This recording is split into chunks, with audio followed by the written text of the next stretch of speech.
کتاب رحمت قرآن مجید میں ہمارے لیے جو فلاح حاصل کرنے کی ترغیب موجود ہے اس کا پورا نصاب بھی اللہ تعالیٰ نے عطا فرمایا ہے۔ قرآن مجید کی جس آیت کریمہ کو میں نے موضوع سخن بنایا اس میں 4 چیزوں کو خاص طور پہ ذکر کیا، 3 پر اجمالی گفتگو آپ کے گوش گزار کر دی گئی، اور چوتھی چیز جو کہ حصول فلاح کی ضمانت ہے وہ ہے وَجَاهِدُوا فِي سَبِيلِهِ، اس کی راہ میں جہاد کرو، لَعَلَّكُمْ تُفْلِحُونَ، تاکہ تم فلاح کی منزل حاصل کر پاؤ، منزل فوز و فلاح تمہارا مقسوم ہو تو تم اس کی راہ میں جہاد کرو۔ جہاد فی سبیل اللہ کی ترغیب ہے، حکم ہے، اور جہاد اس امت کے لیے لازم قرار دیا گیا، فرض کیا گیا، قیامت تک جہاد جاری رہے گا۔ اور جہاد کا موضوع قرآن مجید میں، احادیث طیبہ میں ہمارے سامنے کثرت کے ساتھ رکھا گیا۔ شریعت نے جہاد اسلامی کے ہمارے سامنے خد و خال بھی واضح کیے ہیں، آداب بھی بیان کیے ہیں، اور اس کی صورتیں بھی بیان فرمائی ہیں۔ جہاد اللہ جل شانہ کی رضا کے حصول کے لیے شدید جد و جہد کا نام ہے، بھرپور محنت کا نام ہے، مقصد کو پانے کے لیے، مقصود حاصل کرنے کے لیے کوشش بلیغ جہاد کہلاتی ہے۔ اب اس پر علماء کرام نے جہاد کی مختلف صورتیں بیان فرمائی ہیں۔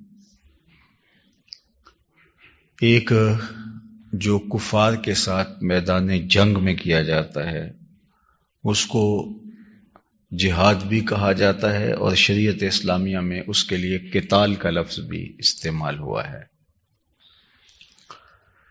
فتنے کی سرکوبی کے لیے، اللہ کے دین کے غلبے کے لیے، کمزوروں کو، بیواؤں کو، بچوں کو، اپاہجوں کو، معاشرے کے پرامن لوگوں کو ظالموں کے ظلم سے، پنجۂ استبداد سے، جبر سے، زیادتی سے بچانے کے لیے سیسا پلائی ہوئی دیوار بن جانا، اور اس کے لیے چاہے کوئی بھی قیمت ادا کرنی پڑے، جہاد کہلاتا ہے۔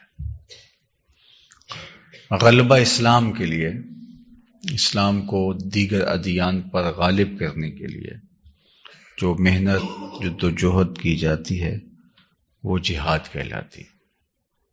ہمارے دین نے ہمیں قتال کا حکم بھی دیا ہے، اور جہاد کے جو دیگر مفہوم ہیں، شدید محنت، مسلسل کوشش اور بلیغ محنت مقاصد کے حصول کے لیے، اور اپنے نفس کو سنوارنے کے لیے، نفس پر غالب ہونے کے لیے، نفس کی خواہشات کے مقابلے میں جو جد و جہد کی جاتی ہے اس کو بھی جہاد کہا جاتا ہے، اور اصطلاح میں یہ جہاد بن نفس کے نام سے موسوم ہوتا ہے۔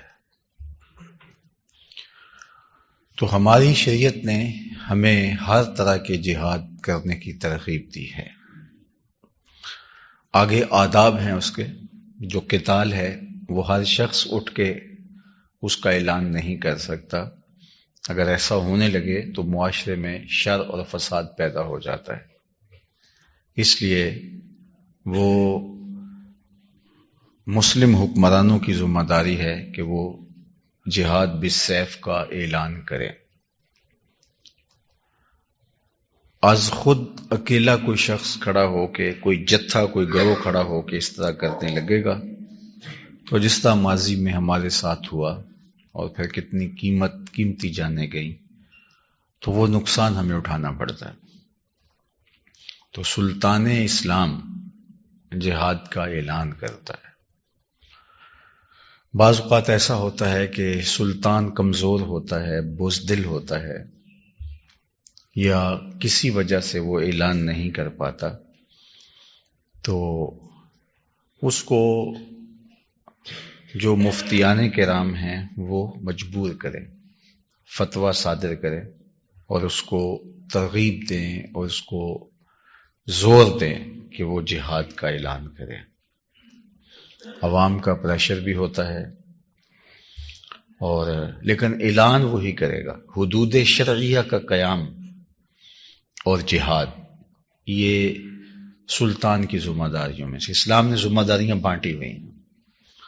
کسی نے چوری کی ہے تو آپ پکڑ کے اس کا ہاتھ نہیں کاٹ سکتے، کسی نے بدکاری کی ہے تو آپ اس کو پکڑ کے چوک میں سنگسار نہیں کر سکتے، اس طرح تو فساد برپا ہو جائے گا۔ تو یہ کام عدالت کا ہے، سلطان کے نائبین کا ہے کہ وہ حدود شرعیہ کا قیام کرے۔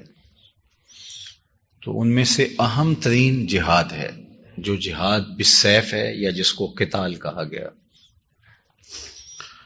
تو وہ سلطان اسلام کی ذمہ داریوں میں شامل ہے، اور جب ظلم ہو رہا ہو، جبر و جور اور استبداد کا بازار گرم ہوا ہو، مسلمانوں کے لیے ایسا حیات تنگ کر دیا جائے، تو اس وقت سلطان اسلام کے اوپر لازم ہوتا ہے کہ وہ جہاد کا اعلان کرے۔ جس طرح آج کل آپ کے سامنے فلسطین کے مسائل ہیں اور دیگر بلاد اسلامیہ میں مسلمانوں کو کچلا جاتا ہے، تو سب سے پہلے جو اقرب ہیں، جو جن کی سرحدات ملتی ہیں، ان کے اوپر لازم ہے کہ وہ جہاد کا اعلان کر کے کمزوروں کو، بچوں کو جن پر ظلم اور جبر ہو رہا ہے، ان کو چھڑائیں۔ اور اس کے بعد پھر جو اس کے بعد والے لوگ ہوتے ہیں، حتیٰ کہ پوری امت کی ذمہ داریوں میں یہ چیز شامل ہوتی ہے۔ امت ایک وحدت کا نام ہے۔ یہ جو جغرافیائی تقسیم ہے، یہ انتظامی ضرورت کے لیے کی گئی، اور دوسرا اس کے پیچھے بھی مسلمانوں کو بانٹنا تھا جغرافیائی ٹکڑیوں میں۔ اور سلطنت عثمانیہ کو جب توڑا گیا تو مسلمانوں کو 56-57 ٹکڑوں میں بانٹ دیا گیا، اور اس کے بعد یورپی یونین بنا لی گئی، اور متحدہ ریاستہائے امریکہ اور دیگر اسلامی خلافت سے آئیڈیا لے کر کے انہوں نے ہمیں ٹکڑوں میں بانٹ دیا اور خود یکجا ہو گئے۔ تو امت کو یہ شعور ہونا چاہیے، امت کے حکمرانوں کو یہ شعور ہونا چاہیے کہ کسی وجہ سے یہ جو سرحداتی لکیریں مسلم امہ کے درمیان ہیں، یہ اپنی جگہ موجود ہیں تو یہ رہیں، لیکن ان کی فکری وحدت ان کو تائید اسلامی میں رکاوٹ کا ذریعہ نہ بن سکے۔ لیکن جب خود غرضی کی آگ میں سب لوگ جلنے لگیں گے تو پھر ایک ایک کر کے توڑ دیے جائیں گے۔ تو امت کا مشترکہ پلیٹ فارم ہونا چاہیے، اور میرے خیال میں کہ اللہ نے جو ہمیں حرمین طیبین کی شکل میں مرکز عطا کیا ہے، اس وقت کسی امت کے پاس یہ نور موجود نہیں ہے۔ اور بدقسمتی سے آج ہم حرمین کی طرف دیکھتے ہیں تو وہاں جو لوگ موجود ہیں ان کی طرف سے مایوسی کا سامنا کرنا پڑتا ہے، جبکہ ان کی آواز پہ پورا عالم اسلام کھڑا ہو جاتا ہے۔ اور آج بھی دنیا کے اوپر 1 ارب 70-60 کروڑ مسلمان بستے ہیں۔ دنیا کے اوپر بسنے والے 7 ارب مسلمانوں میں سے 1.5 یا 1.25 ارب مسلمان ہیں، تو گویا ہر چوتھا شخص مسلمان ہے۔ تو یہ قوت اللہ نے مسلمانوں کو عددی عطا کی ہے، وسائل عطا کیے ہیں، اور 56-57 ریاستیں ہیں، آلات حرب و ضرب ہے، افواج ہیں، معدنیات ہیں، تیل کے ذخائر ہیں، سب سے بڑھ کر جذبہ ایمان ہے۔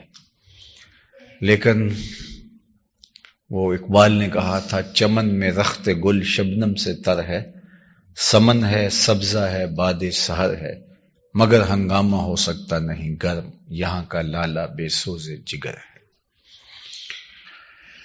تو یہ بات ذہن میں رکھیے کہ یہ معروضی حالات کیا ہیں، ان حالات کا تجزیہ کر کے سلطان اسلام اعلان جہاد کرے، اور پھر اس وقت تو باقاعدہ افواج موجود ہیں، لہٰذا جو عوام ہیں ان کی ذمہ داری ہے اپنی افواج کو سپورٹ کرنا۔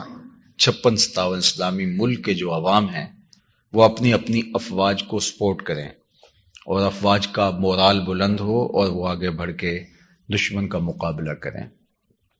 لیکن آج ہم جہاں کھڑے ہیں تو یہ کسی سے مخفی نہیں ہے، یہ اب منبر و محراب کے، نصاب کے اور کتب کے موضوعات تو رہ گئے ہیں، عملی طور پہ آج امت کا اجتماعی درد مفقود ہو گیا ہے، اور جس پر مصیبت ٹوٹتی ہے وہی اس کو فیس کرتا ہے، اس کا سامنا کرتا ہے، کٹتا ہے، لٹتا ہے، پامال ہوتا ہے، جو بھی اس کی حالت ہوتی ہے، اس کے بعد کسی اور کی باری آ جاتی ہے۔ تو ہم ایک دوسرے کے لیے تماشائی بن کے مناظر دیکھتے رہتے ہیں، اور کفر جو ہے وہ باوجود انہوں نے اپنے آپ کو مذہب سے الگ کر لیا ہوا ہے، لیکن پھر بھی مذہب سے ان کا جڑاؤ ایسا ہے کہ وہ اپنے مسائل چٹکیوں میں حل کرتے ہیں۔ ہمارے سامنے مشرقی تیمور کا معاملہ سامنے ہے، اور دوسری جانب کشمیر کا مسئلہ ہے۔ کشمیر کا اور مشرقی تیمور کا مسئلہ سیم ہے، لیکن وہاں چٹکیوں میں مسئلہ حل کر لیا گیا اور معاملے سب کچھ درست کر لیے گئے، لیکن یہاں کشمیر میں معاملہ جس طرح سے لٹکایا گیا اور جس طرح ہے یہ کسی کے سامنے، کسی سے مخفی نہیں ہے۔ دوسری جانب سے اس وقت ایک مسئلہ یوکرائن کا چل رہا ہے، اور دوسری جانب ہمارے سامنے فلسطین کا مسئلہ ہے۔ تو دنیا کا منافقانہ رویہ آپ اس تناظر میں دیکھ سکتے ہیں، لیکن ہم دشمن کو، کفار کو، یہود کو، ہنود کو، نصارہ کو کیا دوش دیں، کیا بات کریں؟ ہمارے اپنے جو دعوے دار ہیں اسلام کی قیادت کے، ان کا رویہ ایسا ہے کہ اس پر ایک نہیں ہزاروں سوالیہ نشان اٹھ رہے ہیں، لیکن انہیں غرض نہیں ہے۔ آج کی دنیا میں، آج کی تاریخ میں لوگ اپنی معیشت کا پہلے سوچتے ہیں۔ انفرادی طور پہ کوئی شخص اپنی معیشت کا سوچے اور اقدار کو پامال کر دے، یا کوئی ملک اور ملت اپنی معیشت کو اقدار پر ترجیح دے، تو یہ فتنہ ہے۔ میرے اور آپ کے آقا مولا کا فرمان 100% سچ ہے اور ہمارے سامنے ہے کہ میری امت کا سب سے بڑا فتنہ مال ہے، تو مال کی وجہ سے اقدار بھی پیچھے چلی جائیں گے۔ اس میں کوئی شک نہیں ہے کہ اس دور میں معیشت کا بہتر ہونا بہت سارے مسائل کا حل ہے، اس لیے اس نیت کے ساتھ معیشت کو مضبوط کیا جائے کہ ہم اپنے اقدار کی بھی اس سے حفاظت کر سکیں گے اور کمزور کو لوگوں کی، امت کی مدد بھی کر سکیں گے، تو اس میں تو کسی کو کوئی پریشانی نہیں ہونی چاہیے۔ لیکن معیشت کی بہتری، عیش و عشرت کے سامان زیادہ کرنے کے لیے اور زندگی کو پر آسائش اور زندگی کو پرتعیش بنانے کے لیے ہو، اور دوسری جانب سلگتے امت کے مسائل جو ہیں وہ ثانوی حیثیت اختیار کر جائیں، تو پھر یہ کوئی دلیل نہیں ہے جی معیشت مضبوط ہوگی تو یہ ہوگا، تو یہ پھر محض ایک کہانی رہ جاتی ہے اور دنیا کے سامنے۔ دوسری بات یہ ہے کہ آج کل ایک بہت بڑا مسئلہ چل رہا ہے، اور اس میں بڑے بڑے لوگ اس رو میں بہ گئے کہ اسلام نے دفاعی جنگ لڑی ہیں، جتنی جنگیں لڑی ہیں دفاعی جنگیں ہیں، باقاعدہ حملہ نہیں کیا ہے۔ تو یہ اس طرح سے آج کل کے بہت سارے لکھنے والے اس موضوع پہ لکھ رہے ہیں۔ ابھی میں راستے میں دیکھ رہا تھا ایک شخص کا مضمون، اور مجھے لگا کہ یہ کوئی شخص کافی پڑھا لکھا ہے جو بات کر رہا ہے، لیکن اتنا سکم کیوں ہے؟ تو جب میں آخر میں جا کے دیکھا تو وہ انڈیا کا رہنے والا مفکر تھا، اور ظاہر ہے کہ وہ اس کے علاوہ کچھ لکھ نہیں سکتا، کیونکہ جو آپ کے معروضی حالات ہوتے ہیں، آپ کے سوچنے اور کہنے کی چیزیں بھی جو ہے وہ اس کے دائرے میں ہوتی ہیں۔ تو اسلام نے جو ہمیں جہاد کا حکم دیا ہے، یہ بات ذہن میں رکھیے کہ جہاد فی نفس ہی قبح ہے، تمام فقہا نے لکھا ہے. یعنی جہاد، لڑنا، قتال، قتل و غارت، خون بہانا، یہ کوئی اچھی بات نہیں ہے. یعنی قتال فی نفس ہی، یعنی قتال کو قتال کے ہی معنی میں لیا جائے تو یہ برا ہے. لیکن قتال کا مقصد الہی کلمت الحق اور فتنے کو ختم کرنا ہو تو پھر یہ حسن بن جاتا ہے.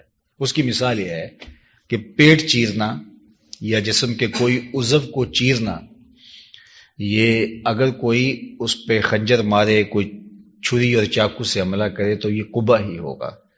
لیکن یہی کام جب اصلاح بدن کے لیے سرجن کرتا ہے تو اس کا مقصد فاسد مادے نکال کر کے پیٹ کو کارآمد بنانا ہے اور اس عضو کو بہتر بنانا ہے، تو وہی عمل جراحی اور وہی اس کی سرجری جو ہوتی ہے اس کی ہم باقاعدہ قیمت ادا کرتے ہیں اور ڈاکٹر کا، سرجن کا شکریہ ادا کرتے ہیں.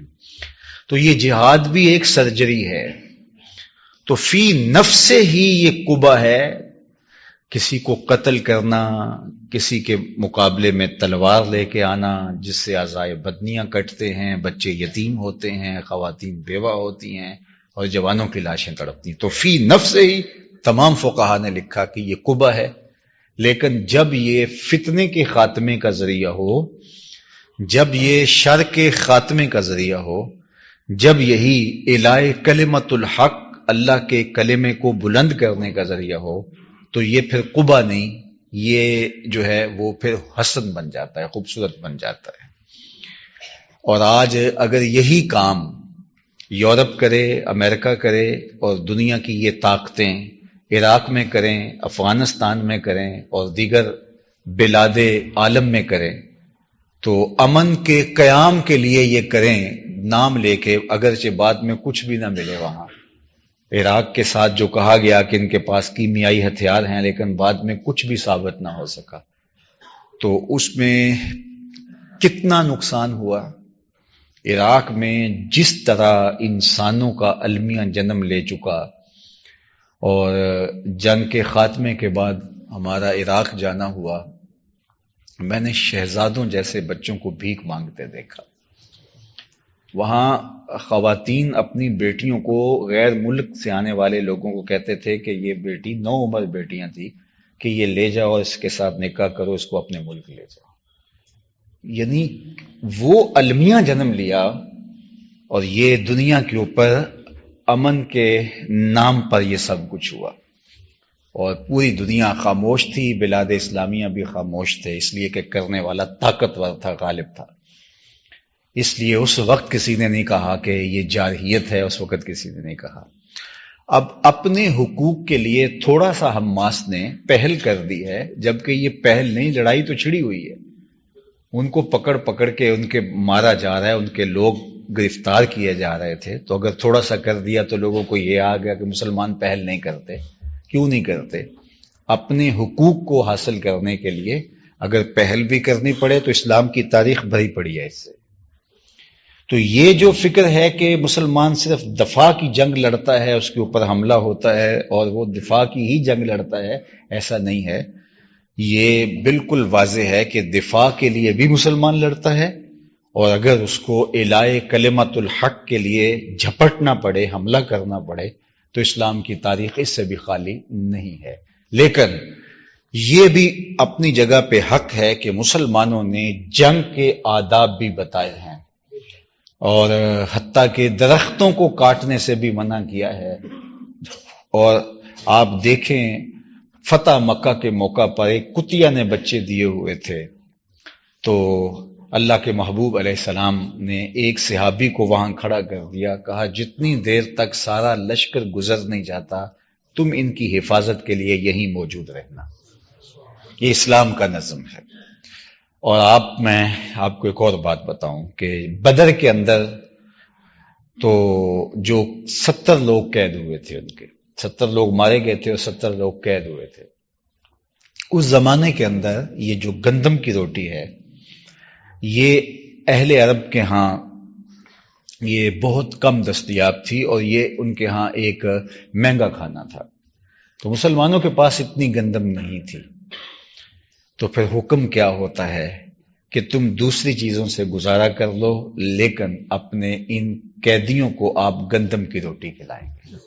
اسلام کے یہ وہ تھے جو اسلام کو مٹانے کے لیے آئے تھے، لیکن یہ قیدیوں کے ساتھ اس نے سلوک. اور آج کی تاریخ میں دیکھ لیں، فلسطین کے اندر جو اسرائیل کے قیدی چھٹ کے گئے ہیں، انہوں نے اسرائیل میں رہ کر کے فلسطین کے حق میں بات کی ہے، اور آج ہر جگہ یہی بات چھڑی ہے اور پوری دنیا پر یہی ڈسکس ہو رہا ہے کہ وہ کہتی ہیں انہوں نے ہمیں مہمانوں کی طرح رکھا.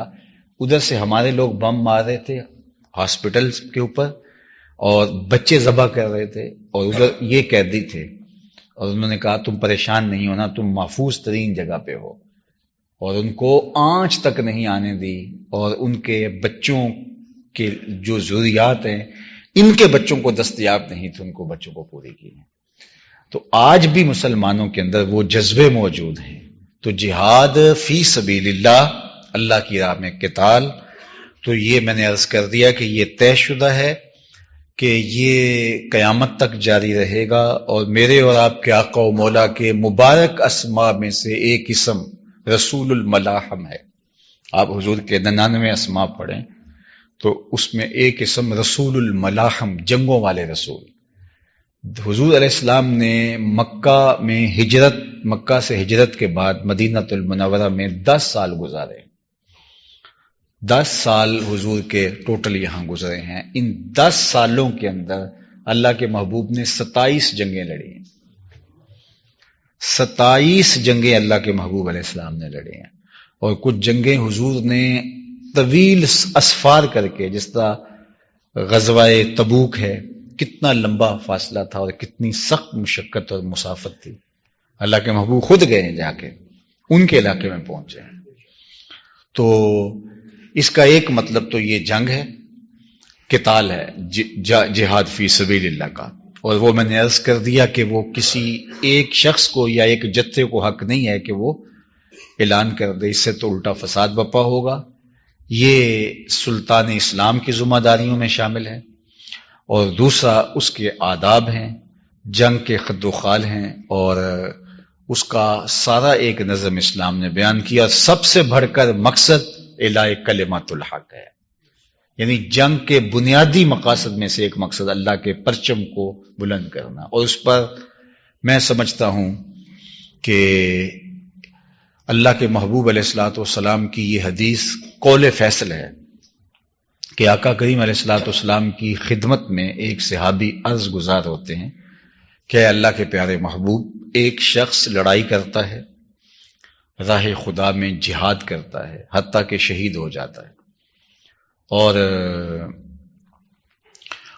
اس کے دل میں یہ تھا کہ چلو اس سے مجھے شہرت اور ناموری بھی مل جائے گی، تو کیا اس کا یہ عمل قابل قبول ہے؟ اس کو اس کا کوئی اجر ملے گا؟ تو اللہ کے محبوب نے اس کا جواب دیا، لا شیء لہ، اس کو کوئی اجر نہیں ملے گا. صحابی کہتے ہیں کہ میں یہ سمجھا کہ جو میں کہنا چاہ رہا ہوں وہ میں معافی ضمیر صحیح طرح سے بیان نہیں کر سکا. تو میں نے پھر حضور سے کہا کہ حضور، وہ اللہ کے دین کے پرچم کو بلند کرنے کے لیے، اعلاء کلمۃ الحق کے لیے لڑ رہا ہے، لیکن ضمن میں یہ ساتھ نیت بھی شامل ہے کہ چلو میری ناموری بھی ہو جائے گی، شہرت بھی ہوگی، تو کیا اس کو اجر ملے گا؟ تو اللہ کے محبوب علیہ السلام نے فرمایا، فلا شیء لہ، اس کو کوئی اجر نہیں ملے گا. کہتے میں پھر تیسری مرتبہ کہا کہ حضور، اس کا مقصد اللہ کے دین کے پرچم کو بلند کرنا ہے، اعلاء کلمۃ الحق کرنا، اور اس کے لیے جان جیسی متاع عزیز وار رہا ہے، لیکن اس کے دل میں ساتھ یہ بھی یہ گوشے میں چیز پڑی ہے کہ چلو میری ناموری بھی ہوگی، میری عظمت کے جھنڈے بھی لگ جائیں گے، بہادری کے ترانے بھی پڑے جائیں گے، تو اس کو کوئی اجر ملے گا؟ تو حضور علیہ السلام نے فرمایا، اس کو کوئی اجر نہیں ملے گا.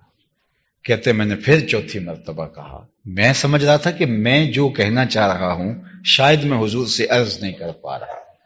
تو جب میں نے پھر حضور سے عرض کیا تو اللہ کے محبوب علیہ السلام نے پھر فرمایا کہ اس کو کوئی اجر نہیں ملے گا، اور سنو کہ اللہ طیب ہے اور اسی عمل کو قبول کرتا ہے جو محض اس کے لیے کیا جائے. تو اتنی آمیزش بھی اگر ہو، اور آپ جانتے ہیں کہ حضرت علی المرتضیٰ آپ ایک کافر کی چھاتی پہ بیٹھے ہیں تو وہ آپ کے چہرے پہ تھوک دیتا ہے تو آپ پیچھے ہٹ جاتے ہیں. تو اس نے کہا کہ میں تو چاہ رہا تھا کہ آپ کے غیظ و غضب میں اضافہ ہو جائے، اور آپ جو مجھے تکلیف ہو رہی ہے کہ میں انتظار کر رہا ہوں قتل ہونے کا، تو جلدی جلدی میرا کام تمام کر دیں، اور آپ مجھ کو چھوڑ کے پیچھے ہو گئے. کہا کہ میں اس لیے پیچھے ہو گیا ہوں کہ اب میرا نفس شامل ہو گیا ہے. یعنی دوسری جانب دیکھیے طہارت کیا ہے، پاکیزگی کیا ہے اس عمل میں.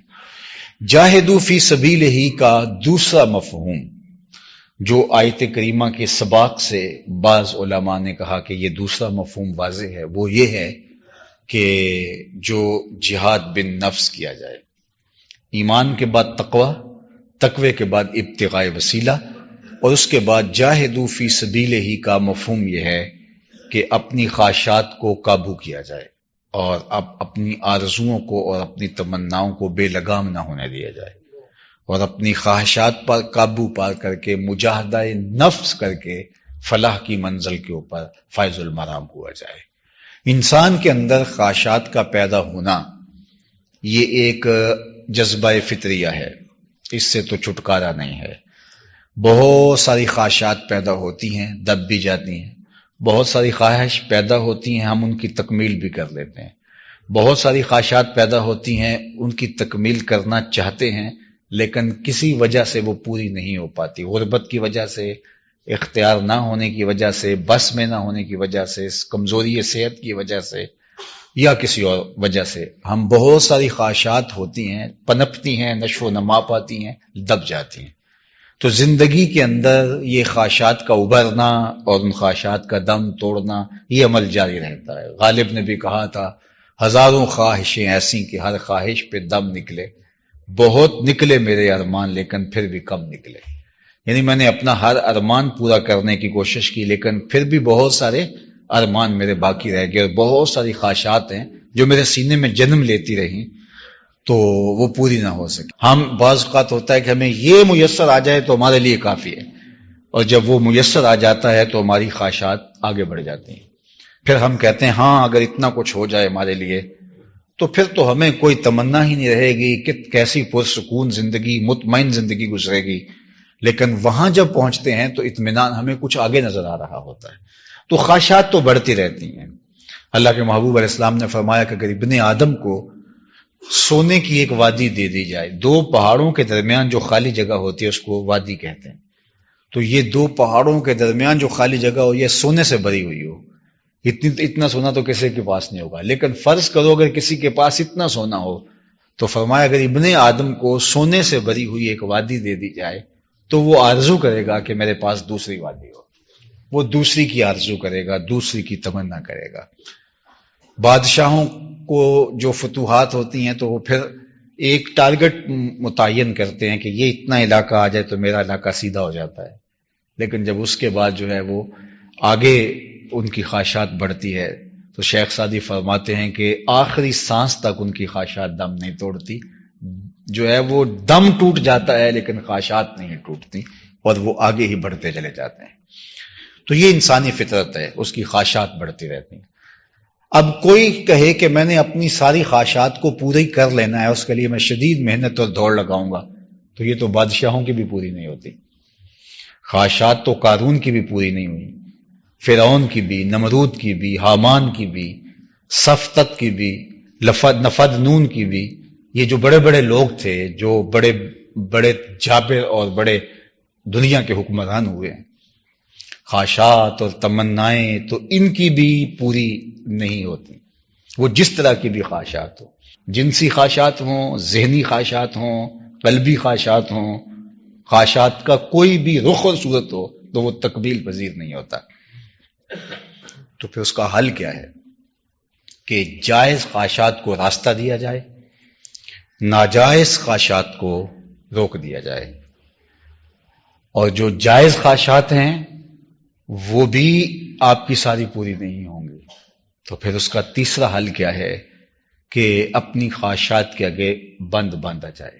اس کو ضبط نفس کہتے ہیں، اور شریعت اسلامیہ نے ہمیں ضبط نفس کے بہت سارے طریقے دیے۔ اس میں ایک روزہ ہے، روزہ ایک مشق ہے ہماری، ہونے کے باوجود چھوڑ دینا تاکہ ہماری مشق ہو، اور یہ ہمیں ترغیب دی گئی ہے۔ اور بہت ساری ایسی چیزیں ہوتی ہیں، اللہ کی طرف سے ہماری تربیت ہوتی ہے کہ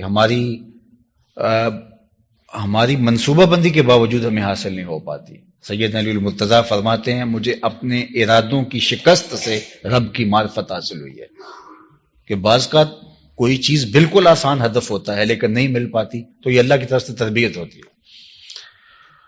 تو ضبط نفس کرنا اور اپنی خواہشات کو دبانا اور اللہ کی طرف رجوع کرنا، یہ وہ چیزیں ہیں کہ جو چیزیں آپ کو آپ کی تربیت کرتی ہیں، اور یہ اللہ تعالیٰ کی طرف سے فلاح کی منزل کے حصول کا سبب اور ذریعہ ہے۔ بہت سارے ہدف رہ جاتے ہیں انسان جب خواہشات کے پیچھے لگ جاتا ہے، یہ کر لوں تو یہ کروں گا، اور وہ کر ہی نہیں پاتا، اور وہ مقصود اس کے ہاتھ سے۔ میں نے تو یہ بھی دیکھا ہے کہ کچھ لوگ کہتے ہیں یہ کر لوں تو پھر نماز شروع کروں گا، وہ ساری زندگی نماز ہی شروع نہیں کر پاتے، باقی بڑے بڑے کام اور کارہائے نمایاں سر انجام دینا تو دور کی بات ہے۔ یعنی یہ بات فلاں ہدف کے بعد میں یہ کام کا آغاز کروں گا، اور وہ ہدف ہی پورا نہیں ہوتا۔ وہ پورا ہو جائے تو وہ ہدف جو ہے وہ اس کا دائرہ اور وسیع ہو جاتا ہے، تو زندگی بھر یوں گزر جاتی ہے۔ تو ہمارے رب نے ہمیں ضبط نفس کا حکم دیا، اور جہاد سے یہاں مراد مجاہدہ نفس ہے، اپنے نفس کی خواہشات کا مقابلہ کرنا، اپنے نفس کو روکنا۔ اور اللہ کے محبوب علیہ السلام نے اس کے لیے ہمیں بہت خوبصورت طریقہ عطا کیا۔ انظروا الی من هو اسفل منکم، فرمایا کس طرح اپنی خواہشات کو روک سکو گے؟